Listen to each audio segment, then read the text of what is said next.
Akelarre liburu denda eta kulturguneak inaugurazio ekitaldia egin zuen atzo arratsaldean. Elizondoko herriko plaza eta udaletxetik gertu dagoen egoitzan era guztietako liburuak aurki daitezke, novela, narratiba, ensaioak, gai askotakoak. Bertako autoren edo bertako gaiak jorratzen dituzten liburuendako ere badago toki berezi bat. Gelatxo bat ere haurrendako jolasak eta liburu bereziez hornitua. Bertako produktuak ere aurki daitezke, garagardoa, sagardoa, zukuak, artisau txokoa ere badago Akelarre liburu dendaren barruan. Egoitzaren jabeak liburugintzan eskarmentu handia dute, Valentzian dauzkate liburu dendak eta aspaldidanik mundu hori ongi ezagutzen dute.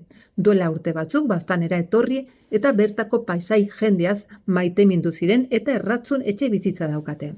Une honetan, Akelarre liburu denda bezala funtzionatzen du, baina kulturgune gisa funtzionatzen hasiko da aurrerago. Bertan lanean ari dira Nerea Iturriria eta Josune Gorosti. Atzo inaugurazio ekitaldira jende andana hurbildu zen. Bueno, Akelarre kulturgunea inauguratuko dugu, da liburu denda, eta gure asmoa da,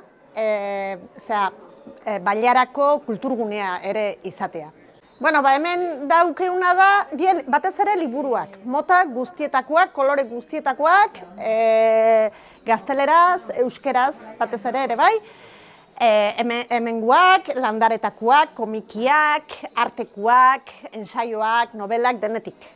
Gero ere bai baditugu aurrentzako gela bat badaukeu, eta hor, ipuinak, komikiak eta jolasa zitzaileak. Gero, artesauen produktuak, Bailarako artisten proiektuak ebai, eta guzti hori.